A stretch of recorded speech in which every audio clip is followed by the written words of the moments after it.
The governor of Florida explains perfectly how mandates are ignoring inconvenient science. Take a look. These mandates, this is not about science, because if it was about science, you would recognize the infection-conferred immunity that people like Jonathan has.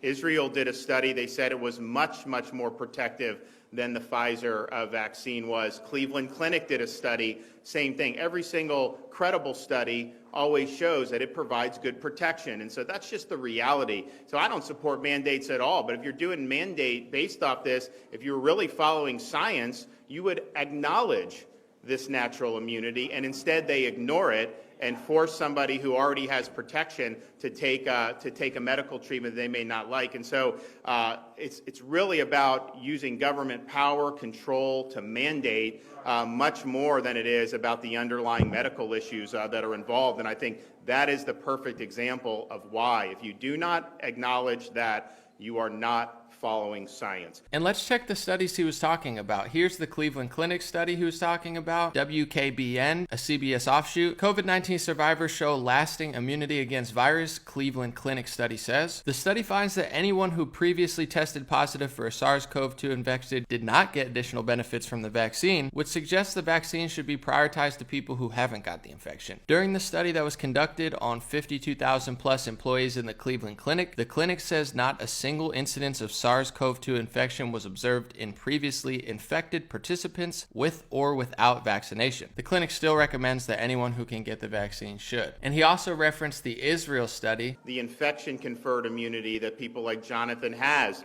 Israel did a study. They said it was much, much more protective. Which even Bloomberg Business posted right on their Instagram, which surprised me. I didn't say it, Bloomberg did. A previous bout of COVID may prevent Delta infection better than a Pfizer shot. And if you read the article in Bloomberg, they go into more detail. People who recovered from a bout of COVID-19 during one of the earlier waves of the pandemic appear to have a lower risk of contracting the Delta variant than those who got 2 doses of the vaccine from Pfizer Inc. and BioNTech SE. The largest real-world analysis comparing natural immunity gained from an earlier infection to the protection provided by one of the most potent vaccines currently in use showed that reinfections were much less common. The paper from researchers in Israel contrasts with earlier studies, and somewhere in the article it says the results are good news for patients who already successfully battled COVID-19 but show the challenge of relying exclusively on immunizations to move past the pandemic. People given both doses of the Pfizer-BioNTech vaccine were almost 6-fold more likely to contract a Delta infection and 7-fold more likely to have symptomatic disease than those who recovered. Wow. So like Governor Ron DeSantis, constitutionally, I wouldn't support mandates anyway, but logically, scientifically, and common sense-wise, if they were to do mandates and they actually cared about science and not just yelled science, science, and censored any scientists who disagreed with them, then they would be interested in the Israel study, which talked about natural immunity, something that in some press they're literally trying to call a conspiracy theory because it goes against their narrative and agenda. Now that Israel study, what does Dr. Fauci say about it? Believe it or not, Sanjay Gupta on CNN actually asked him a question about it, and his answer was quite interesting. And just real quickly, there was a study that came out of Israel about natural immunity, and basically the headline was that natural immunity provides a lot of protection, even better than the vaccines alone. What are people to make of that? So as we talk about vaccine mandates, I get calls all the time. People say, I've already had COVID, I'm protected, and now the study says maybe even more protected than the vaccine alone. Should they also get the vaccine? How do you make the case to them? You know, that's a really good point, Sanjay. I don't have a really firm answer for you on that. That's something that we're going to have to discuss regarding the durability of the response. The one thing the paper from Israel didn't tell you is whether or not, as high as the protection is with natural infection, what's the durability compared to the durability of a vaccine. So it is conceivable that you got infected, you're protected, but you may not be protected for an indefinite period of time. So I think that is something that we need to sit down and discuss seriously, because you very appropriately pointed out it is an issue, and there could be an argument for saying what you said. And where are we on kids below the age of 12? To quote Dr. Fauci, he literally said about that Israel study. So I think that is something that we need to sit down and discuss seriously, because you very appropriately pointed out it is an issue, and there could be an argument for saying what you said. There could be an argument for saying what you said. That argument that he's saying that he said, And there could be an argument for saying what you said, is that natural immunity might be better than the Pfizer jab against the Delta variant by quite a bit. Yet he would still be okay banning people on airplanes? If we get the overwhelming proportion of the population vaccinated, we will get to herd immunity. If we do it in the next 6 months, it will happen in the next 6 months.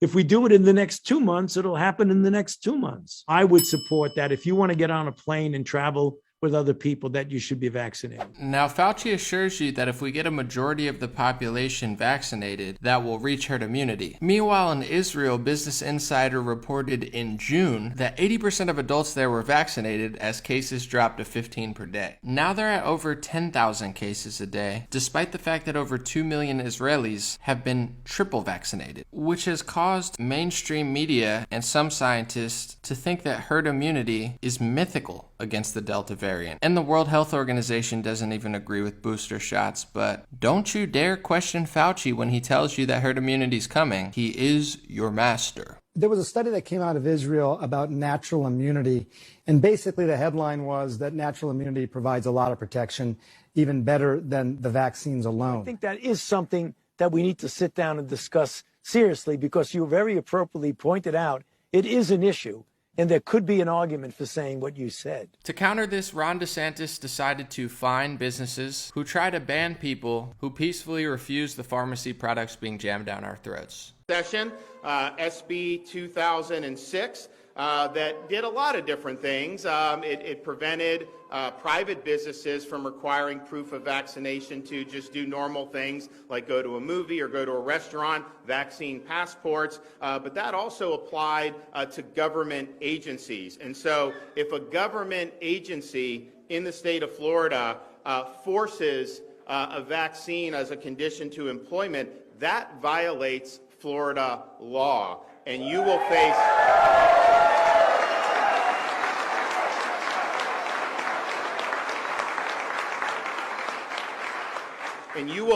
a $5,000 fine for every single violation. And so if you look at places here in Alachua County, like the city of Gainesville, I mean, that's millions and millions of dollars potentially in fines. Orange County, many, many more than that. At the end of the day, look, we did a lot in Florida. Since Ron DeSantis is going with the freedom route, by the way, Florida also has no income taxes. Most other states are robbing you, but you won't figure that out. Opponents of common sense and freedom are freaking out, like Stephen King, who actually posted fake news and fabricated a made-up lie to try to act like Ron DeSantis was killing so many people, in which he apologized for lying, but kept his lie on social media, and of course the lie got more retweets than the truth. And when it comes to DeSantis, he's definitely a standout in the Republican Party, rightfully so, but a lot of people are questioning if there's something hidden in one of his executive orders. This article explains it well. Florida might not force you to get a COVID vaccine, but it can. Here's why. In his first executive order of the pandemic, DeSantis authorized State Surgeon General Scott Rivkees to declare a public health emergency. Under that order and under state law cited in that order,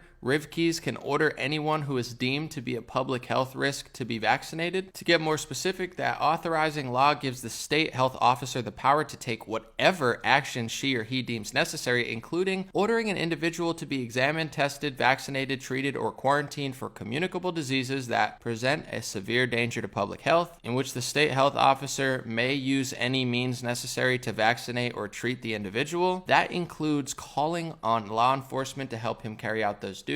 If a dictator ever wanted to take over America, I guess just declaring an emergency would be a good idea. Emergency, emergency, emergency, print trillions of dollars. Emergency, emergency, lockdown. Emergency, emergency, crazy psychotic powers. I wonder if any politicians are taking advantage of that now.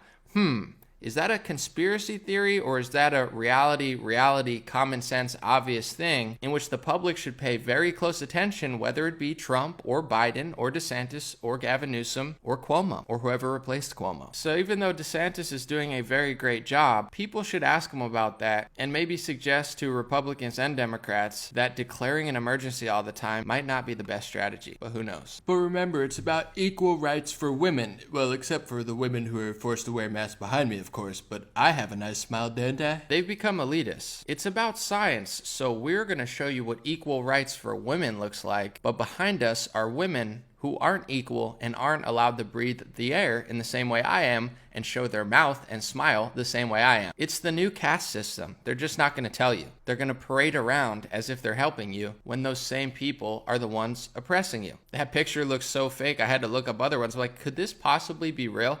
Could these people be this detached from reality? The answer is yes. Thank you so much for watching my video. God bless you. Thank you to everyone who gets a hat at godblesshats.com. Thank you to everyone at patreon.com/raretalk. Once a month, I answer all questions there. And thank you to everybody watching and sharing. It's okay to critically think. It's okay to ask questions. And it's definitely okay to follow the actual data and science that is inconvenient to certain people's political and pharmaceutical agenda. God bless you. Have a beautiful week.